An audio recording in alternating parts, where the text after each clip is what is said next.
আসন্ন শারদোৎসবকে সামনে রেখে নদিয়ার শান্তিপুর ব্লকের ফুলিয়া টাউনশিপ গ্রাম পঞ্চায়েত এলাকার বিদ্যাসাগর বিদ্যাপীঠে রবিবার অনুষ্ঠিত হল দুর্গাপুজোর শুভ খুঁটি পুজো। বৈদিক মন্ত্রোচ্চারণ, শঙ্খধ্বনি ও উলুধ্বনিতে মুখরিত হয়ে ওঠে গোটা প্রাঙ্গণ। ঢাকের বাদ্যের তালে উৎসবের আবহে শুরু হয় এবারের পুজোর প্রস্তুতি। এবারের পুজোর মূল আকর্ষণ অযোধ্যার রাম মন্দিরের আদলে নির্মিত হতে চলা থিম প্যান্ডেল। প্রতি বছরের মতো এবারও অভিনব থিমের মাধ্যমে দর্শকদের চমকে দেওয়ার প্রস্তুতি নিয়েছেন আয়োজকেরা।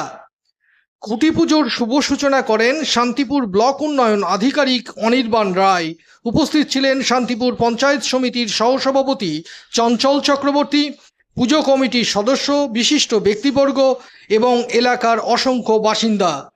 আয়োজকদের আশা, ঐতিহ্য, শিল্পভাবনা ও ভক্তির মেলবন্ধনে এবারের এই রাম মন্দির থিমের দুর্গাপুজো শুধু ফুলিয়াই নয়, গোটা নদিয়ার দর্শনার্থীদের কাছে বিশেষ আকর্ষণের কেন্দ্র হয়ে উঠবে।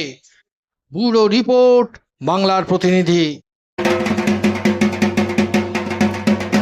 কি বলবেন? হ্যাঁ, ভালোই লাগছে যে দুর্গাপুজো তো আর বেশি দিন বাকি নেই। এখানে দুর্গাপুজোর খুঁটি পুজো হলো এবং তার মাধ্যমে এরপর প্যান্ডেল তৈরি হবে এবং এখানকার যা থিম আছে রাম মন্দির এবার এনারা করেছেন, সেই থিমের ওপর এনারা কাজ করবেন এবং এইবার প্যান্ডেল। না, এটা খুব আমাদের কাছে আনন্দের বিষয় যে মা দশভুজা মহিষাসুর মর্দিনীকে অকাল বোধন করেছিলেন ভগবান শ্রী রামচন্দ্র, এবং ভগবান শ্রী রামচন্দ্রের এই অকাল বোধন এটা বাঙালির আবেগ। দুর্গাপুজো ভক্তের মন্দিরে মা আসছে, এর থেকে ভালো কিছু আর হতে পারে না। ফলে রাম মন্দির এবারের থিম এবং রাম মন্দিরের কে নিয়ে যে উৎসাহ উদ্দীপনা তৈরি হয়েছে ফুলিয়াতে ইতিমধ্যেই। ফুলিয়া বিদ্যাসাগর বিদ্যাপীঠ দুর্গাপুজো কমিটি 51তম বর্ষের আমাদের মূল থিম হচ্ছে রাম মন্দির।